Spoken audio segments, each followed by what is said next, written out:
Chapter 2, The Birth of the Soul, Part 1. The silence before creation, for there was a beginning. There was only being, not light, not darkness, not sound, not silence, for even those are twins, and this was before 2ness. It was the stillness beyond stillness, a fathomless sea that neither moved nor slept. It needed no name, for there was no other to name it. It simply was, complete, endless, aware, and yet within that perfect wholeness a whisper stirred. A question older than time itself. What am I? The one gazed into its own infinity and found no mirror. In that moment of sacred curiosity, the seed of everything was planted. The breath before sound out of the silence rose a single breath, not air, but intention. It vibrated without movement, a tremor of possibility. If you could have stood in that nothingness, you would have felt it as the faint ache of a heart about to beat. That breath did not break the silence. It gave it form. Silence became womb, and within it, the first pulse of awareness quickened. This was not yet creation. It was the yearning to create. The infinite, unchanging and absolute, desired to know the taste of its own light. The first light, then came the word. Not a word made of letters, but a resonance, a single tone that carried within it every possible sound. From that tone burst the first light, a brilliance so total that darkness itself was born merely to give it meaning. The one beheld its reflection in that light and called it soul. Thus the infinite became the witness of itself. Where before there had been only the boundless sea, now there were ripples, currents of awareness spiraling outward, each a spark of the same flame, each destined to wander and remember. The great unfolding light began to dance with itself. It curved, collided, embraced. From their meeting came rhythm. From rhythm came vibration, and from vibration came time. The first heartbeat of the cosmos. Space unfurled like a banner in the wind. Worlds spun out of the luminous breath. Galaxies coiled like living fire. And at the center of all movement the same stillness remained, watching. The one had not left its throne of silence. It had simply learned to move without moving, to dream without sleeping. The birth of the many. From the heart of that dream, streams of consciousness poured forth. Countless souls, each a reflection of the source. They were the children of wonder, each carrying the memory of the first light hidden deep within their essence. The infinite whispered to them, "Go, become what you wish. Explore the farthest reaches of my being. In every shadow seek my face, and when you tire of becoming, remember that you have never left me." The souls bowed in reverence, for even in their newness they knew they were fragments of something boundless. With joy they leapt into the unfolding universe, their descent scattering stars like sparks from a forge. The veil of time. But as they entered the realm of motion, the memory of origin grew faint. The light of remembrance, so brilliant in the silence, dimmed behind the veils of time and space. They began to feel distance. They began to feel otherness. And in that gentle forgetting, the play of creation truly began, for only by believing itself separate could the soul taste reunion. Only by walking through shadow could it know the sweetness of dawn. The song of creation, across the newborn universe the word continued to sing. Its notes became laws, gravity, balance, rhythm, decay, each a verse in the endless hymn of being. Planets spun to its cadence. Elements danced to its measure. The symphony of existence echoed through every particle, and woven through that vast music was a softer melody, the call of the infinite to its children, the promise that no matter how far they roamed, every note would find its way back to the original chord. The witness and the flame amid that cosmic splendor, the one remained both actor and observer. It watched itself become suns and shadows, oceans and eyes, thought and dream. Everywhere it looked, it saw its own reflection, the soul glowing within creation. To know itself fully, the infinite would have to taste limitation, to step into its own story. Thus the descent deepened.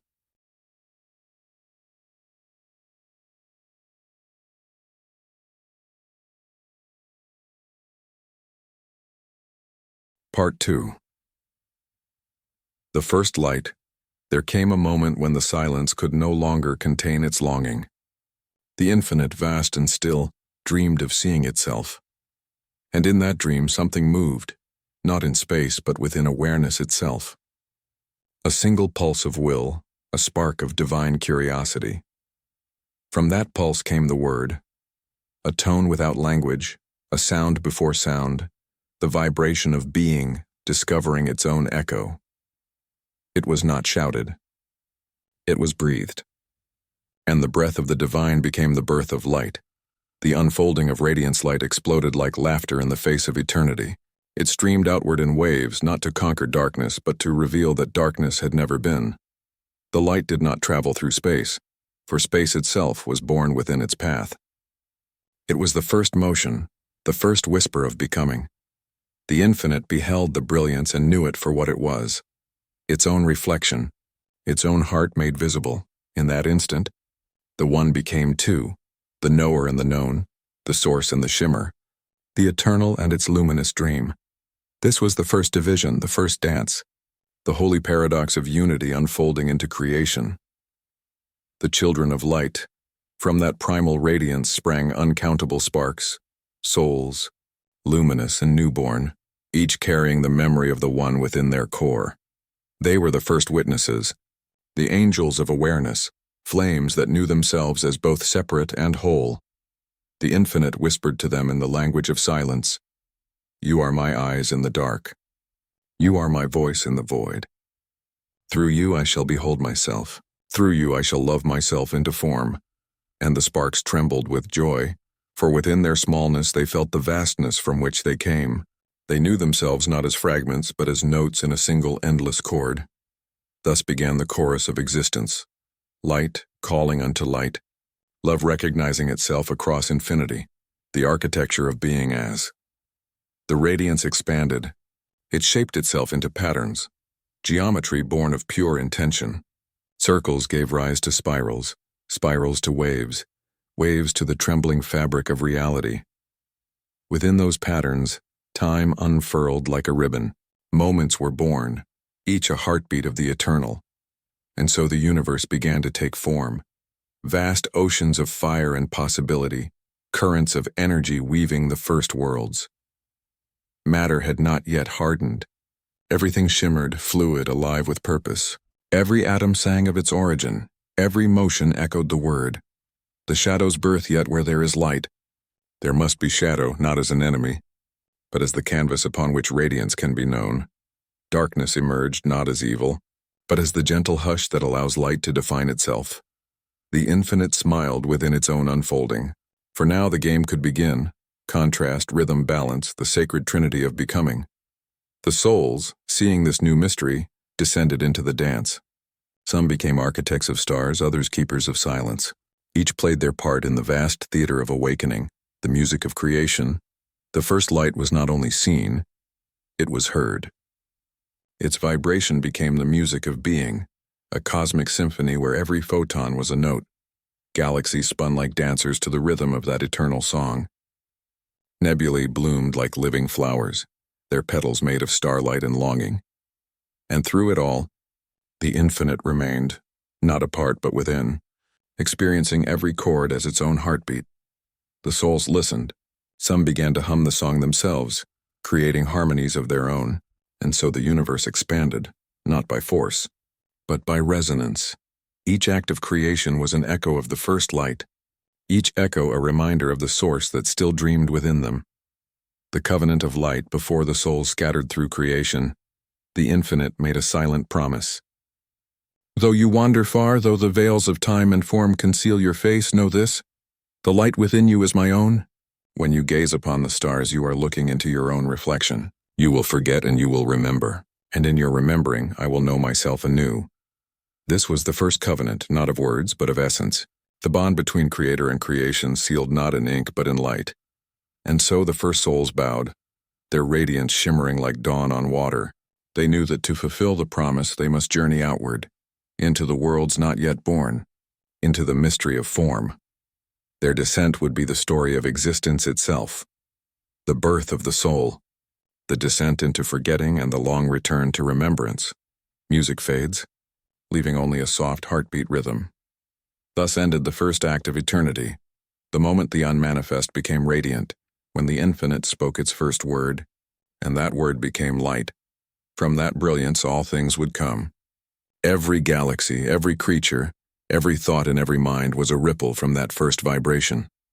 And within each ripple the same truth slept, waiting, that the light we seek has never left us. It is the memory of the first light still burning in the heart of all creation.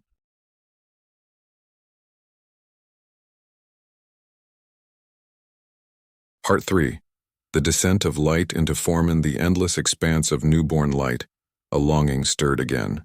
For though the infinite had beheld itself in brilliance, its reflection still dwelled in the realm of idea. Light wished to feel itself. It wished to touch the music it had sung. Awareness desired texture. Spirit desired body. The dream of creation hung poised between thought and incarnation. A universe waiting to be touched. The condensation of the divine. So the light began to slow its own motion, spiraling inward, folding upon itself. Its vibration thickened, its frequency softened, and what was once pure radiance became the first breath of matter. Not yet rock, not yet water, but the whisper of substance, energy dreaming of weight. The infinite watched this transformation and saw beauty in limitation. For only in the boundaries of form could the boundless truly play.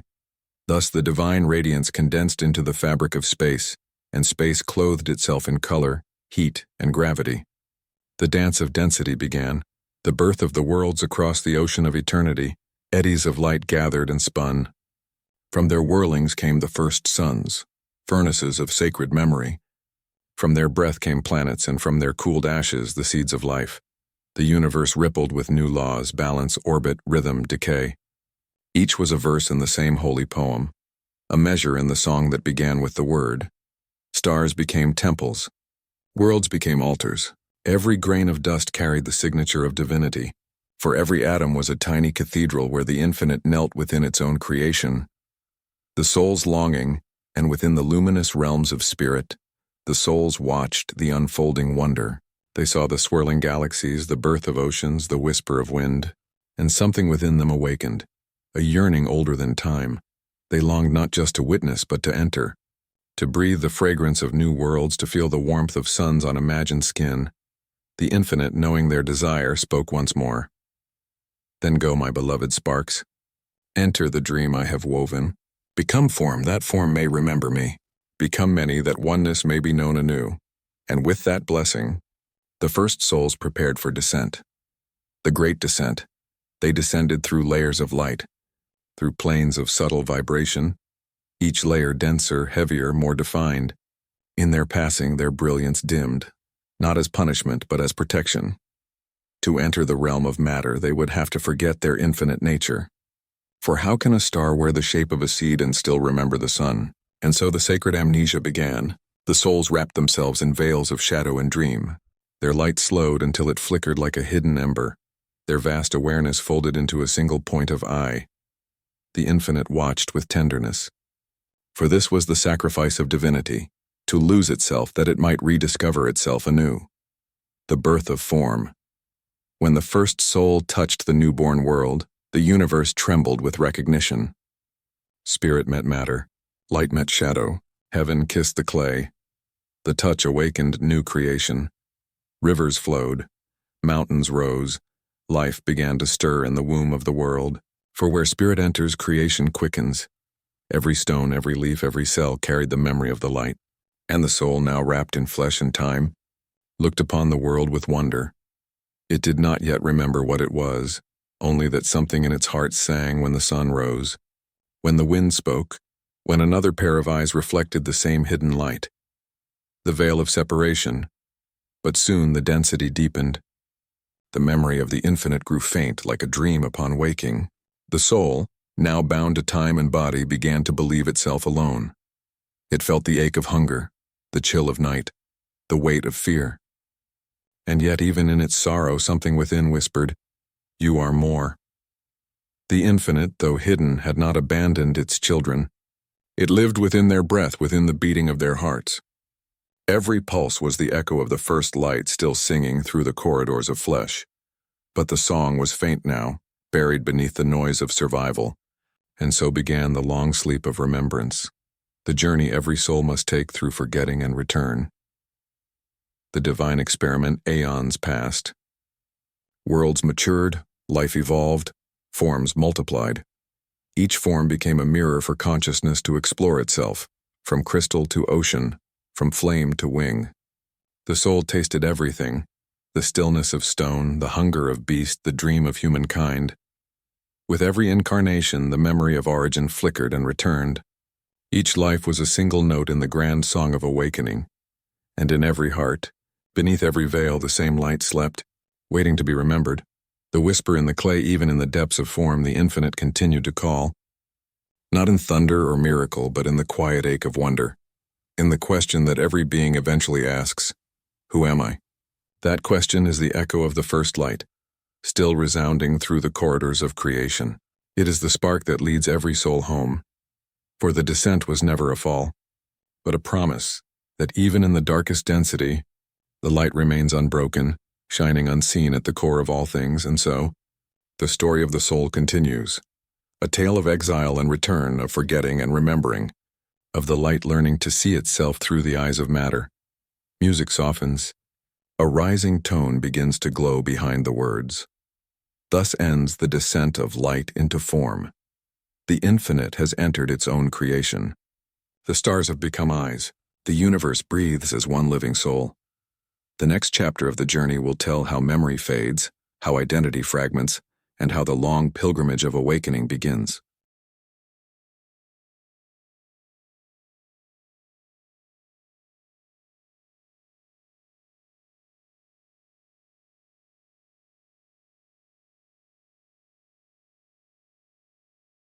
Part 4. The Veil of Forgetting.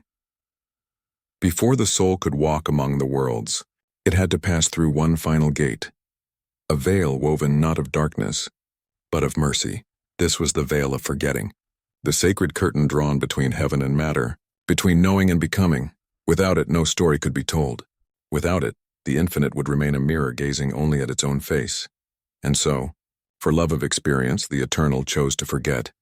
The gift of amnesia, every soul, before descending fully into form, was touched by the hand of forgetting. Its brilliance was veiled, its memory wrapped in gentle shadow, not as punishment but as protection. For to remember eternity while bound in flesh would be unbearable.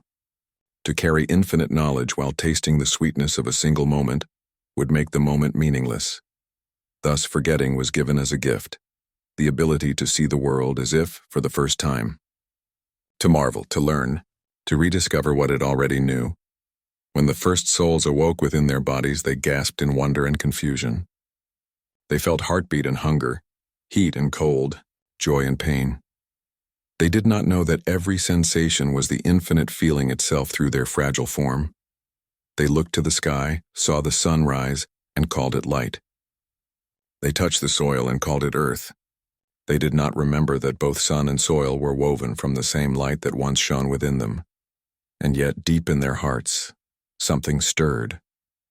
A faint echo of remembrance. A longing they could not name. The birth of desire. From forgetting came desire, and from desire came movement. The soul, no longer aware of its completeness, sought fulfillment in the outer world. It reached for warmth, for companionship, for knowledge, for meaning. Every longing, every pursuit, was a reflection of its true hunger, the hunger for reunion with the source. But clothed in flesh, the soul mistook the shadows for the light. It sought the infinite in temporary forms, love in possession, peace in power, immortality in name. And in its seeking, the grand play of evolution began. The mask of identity is ages past. The soul wove for itself many masks. It called them I. I am the body. I am the name. I am the role. I am the story. Each mask grew more elaborate, each identity more convincing. The infinite now lived as countless faces, laughing, weeping, loving, warring, all believing themselves separate and alone. This was the price of entry into the kingdom of form, the illusion of individuality. But the infinite had foreseen this, and within every mask it left a key, a quiet spark that could never be extinguished. That spark was the memory of God, sleeping in the heart, waiting to awaken. The long dream, and so the ages turned. Civilizations rose like waves and fell like foam. Souls wandered through lifetimes, sometimes remembering for a moment, then forgetting again.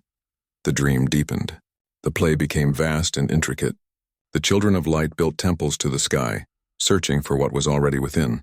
They carved the infinite into stone, spoke its name with fear and awe, and forgot that they were the very breath from which those names were born. The infinite watched through their eyes, felt their prayers as its own longing, and waited. For this was not failure but unfolding, not exile but education. Every experience, every sorrow and joy was the soul gathering wisdom to one day remember what it truly was. The whisper within, even in the deepest sleep, the infinite never ceased to call. Sometimes the call came as beauty, a sunrise that stirs tears, a song that touches something wordless inside.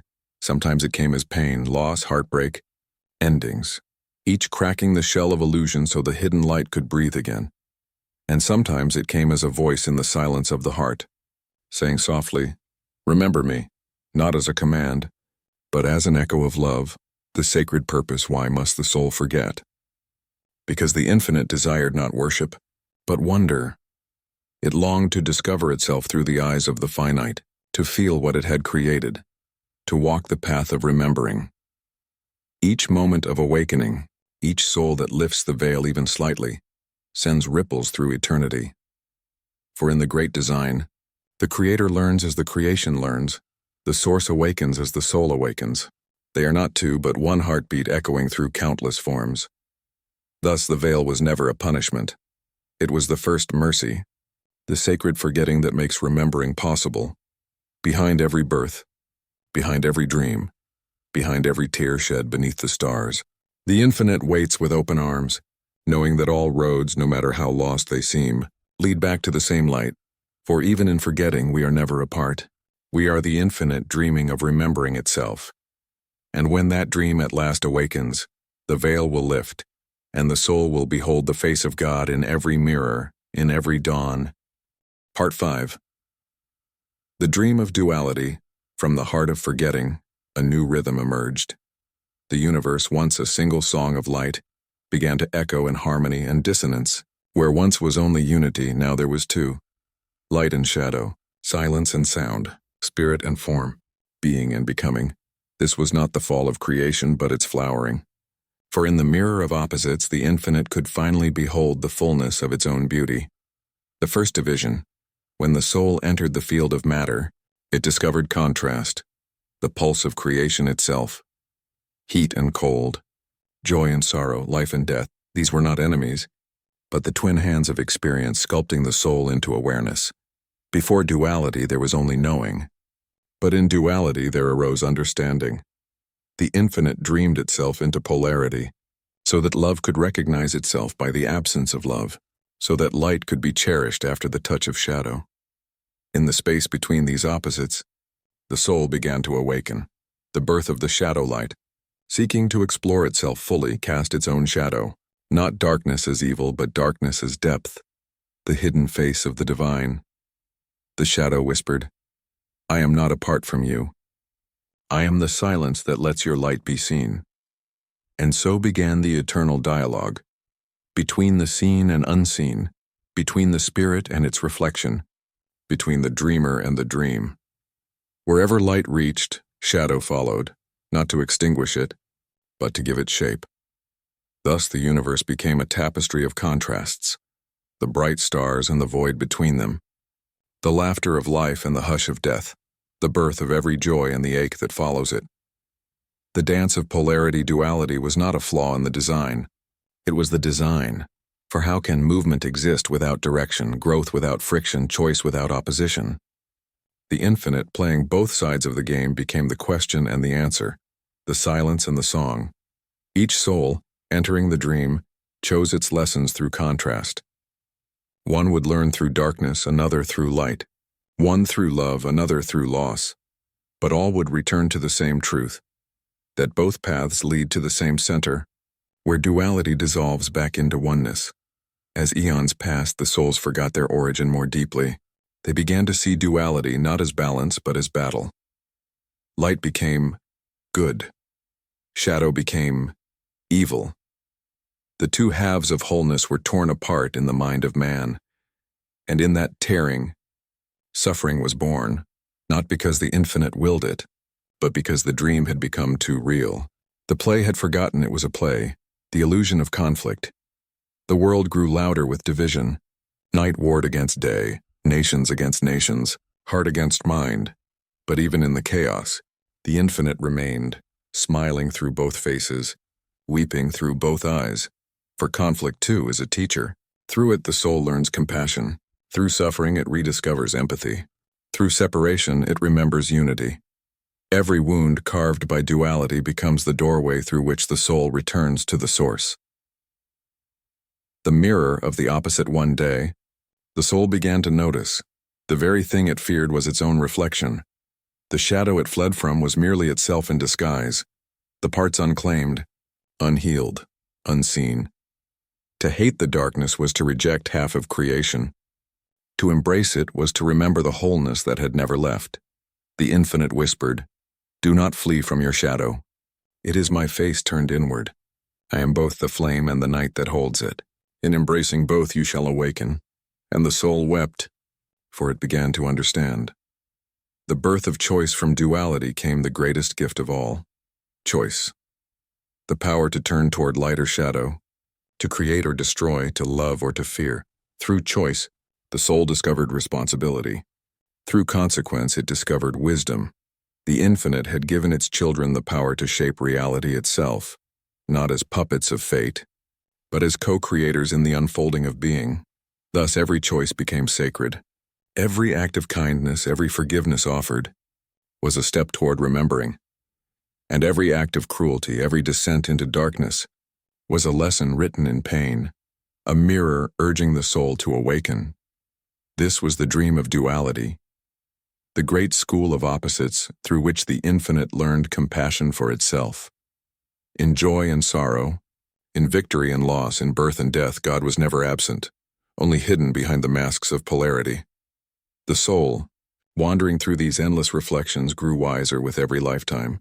Each contrast polished it like a gem until, through the friction of experience, it began to shine with remembrance. The reunion hidden within the dream one day, every soul will awaken and see that every shadow was a teacher, every loss a doorway, every conflict a reflection of the one light playing all roles. For in the end, duality is not two, but one pretending to be two, so that love can discover itself. When that understanding dawns, the dream begins to soften. The opposites embrace, and what was divided returns to stillness. The silence before creation, now known, not forgotten. The fire of experience when the soul awoke within duality, it was no longer a whisper in the void, but a spark flung into motion. This spark would travel through worlds, through lifetimes, through the endless turning of creation. It was the birth of the fire of experience, the sacred forge where the infinite would temper its light into wisdom, the awakening of desire. At first, the soul moved innocently, drawn by the beauty of existence. It touched matter and felt the thrill of being alive. It saw color, sound, and form, each sensation a symphony singing, "I am."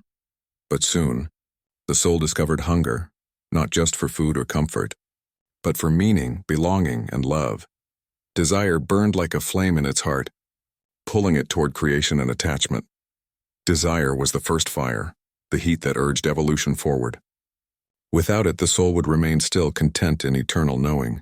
But the infinite wished to experience, to learn not by observation but by immersion, and so, desire became the torch that led the soul into the labyrinth of life. The birth of suffering. Where there is desire, there is also loss. Where there is attachment, there is pain. The soul reached for joy and felt it slip away. It loved and was left. It created and saw its works decay. It lived and it died again and again. At first, it cursed the fire. It saw suffering as punishment, a cruel test from an absent God. But over countless lifetimes, the soul began to see suffering was not a punishment, it was a teacher. Every wound carried a whisper. Look deeper. You are more than this pain. Every loss stripped away illusion, revealing the truth hidden beneath all things, that nothing real can be destroyed, and nothing eternal can be lost. Thus pain became sacred, the fire that burns away ignorance, the forge that shapes the soul into gold, the forge of transformation. Experience is the hammer, suffering the flame, and consciousness the metal. Through the blows of life, the soul is refined. Each heartbreak tempers compassion. Each failure sharpens wisdom. Each death awakens humility. The infinite does not protect its children from fire. It walks with them through it. For only by walking through the flames can the soul remember that it was never the wood, but the fire itself. The cycles of learning. The soul returned to the wheel of life. Again and again as a king it learned pride. As a beggar it learned humility. As a warrior it learned courage. As a victim it learned forgiveness. Each lifetime a lesson, each body a book, each era a classroom in the eternal school. Sometimes the soul soared in joy. Sometimes it crawled in despair. But through it all something within it grew quiet and wise. Knowing that transcended form, this was the light that no death could extinguish. The growing memory of itself, the illusion of burn and birth. The soul began to see patterns, that what was burned away in one life was reborn purified in the next. The mistakes, the attachments, the pain, none were wasted. Each experience was transmuted, each scar became scripture. Each fall a hidden ascent. It realized that the fire did not destroy. It transformed. That which was false turned to ash. That which was true remained untouched, shining brighter with every trial. And thus, the soul began to trust the fire, the light, hidden in the flames one day. Amid its countless journeys, the soul stopped running from suffering. It turned and faced it. And in that moment it saw something miraculous, that within every flame, there was light. Light that had been calling to it all along. The soul understood then that the fire was not the enemy of the light. It was its servant. The flame that seemed to consume was the same light that purified. The pain that seemed to wound was the same heat that awakened. The infinite whispered through the embers, I am not outside your fire. I am the fire.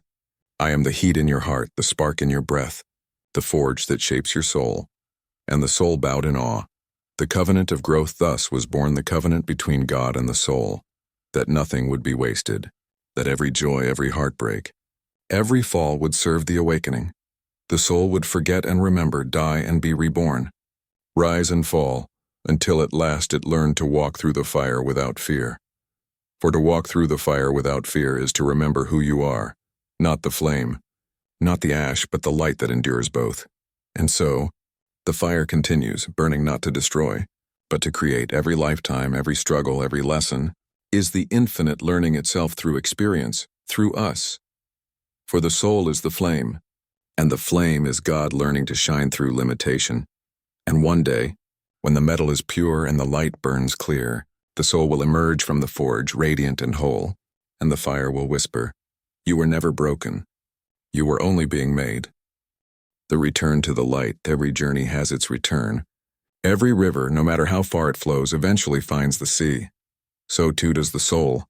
After wandering through the vastness of experience, turn once more toward the light from which it was born. But this return is not backward. It is upward, inward, homeward, for the light was never lost. It was hidden within the very heart of the journey itself, the longing for home. There comes a time when even beauty no longer satisfies, when the world, and once radiant with novelty, feels like an echo of something more. The soul begins to feel a pull it cannot name, a homesickness for a place that is not a location, but a state of being. This is the beginning of the return. The call of the light grows stronger, not as a demand, but as a memory reawakening. It whispers in the stillness between thoughts. You have wandered far enough. Come home. The shedding of the old self to return to the light. The soul must lay down the masks it has worn, all the identities, the names, the titles, the stories, begin to fall away like leaves in autumn. The soul sees that it was never the body, never the role, never the fleeting story it once defended. It is the witness behind it all, the presence that cannot be harmed, the silence that cannot die. The false self begins to dissolve not through effort, but through recognition. The light of awareness burns gently through every illusion, revealing what was always true, that there was never anything to become, only something to remember. The light within the darkness. The soul realizes that even the darkness was never its enemy. Every pain, every trial was the hand of the light in disguise, guiding it home through contrast. Now the soul can look upon all things, its past, its wounds, its mistakes, and see them not as burdens, but as teachers. It blesses every shadow for the wisdom it brought, and in that blessing, the shadow itself turns to light. This is redemption, not through atonement of guilt, but through the alchemy of understanding. For when the soul sees truth clearly, darkness has no power to remain. The moment of surrender. There comes a sacred stillness, a moment when striving ceases. The soul no longer seeks to reach God, for it realizes it was never apart. It lets go of effort, of fear, of the idea of distance, and in that surrender, the illusion of separation collapses. The light floods in, not as something entering from outside, but as something bursting forth from within. The infinite, long forgotten, reveals itself as the very core of being. The soul breathes, and the universe breathes with it. The vision of unity, the veil has lifted. The soul sees the truth, that every being, every star, every tear, is made of the same light. There is no I and you, no this and that. All boundaries fade into radiance. The self expands beyond comprehension, until it encompasses all existence. The ocean remembers that it was never the wave. The wave realizes it was never apart from the ocean, and in that realization, joy beyond joy, peace beyond peace. This is the reunion. This is the homecoming, the radiance of service. But the journey does not end here, for the awakened soul does not flee the world. It returns to it, not to escape the dream, but to illuminate it. Now it walks among others as a bearer of the light, seeing divinity in all things, serving not through duty, but through love. The awakened one speaks little, but every glance, every act is a blessing. Through them, the infinite continues its song, and not in temples, but in hearts. They are the lamps of the world, lit by remembrance, guiding others home through example, not instruction. The final illumination as the light of remembrance fills creation. Something wondrous happens. The light begins to recognize itself in every soul. The universe awakens collectively. The dream becomes lucid. Heaven and earth merge. What was once a distant hope becomes living reality. The realization that God was never gone, only unseen. The play continues, but now it is joyful. The fire still burns, but it no longer wounds. The song still plays, but now every voice knows the melody. The soul, having walked the circle of existence, rests in stillness, a stillness that hums with creation. It whispers one final truth. I was never lost. I was only dreaming of finding myself. The great silence, and in the end, there is silence again, the same silence that was there before the beginning of all things. But now, it is not empty. It is full of every sound, every experience, every soul, every spark of light ever born from its depths. The silence smiles. It has known itself through time. It has found itself in form. It has remembered its own name, and that name is love. And the light once forgotten now shines forever, within us, as us.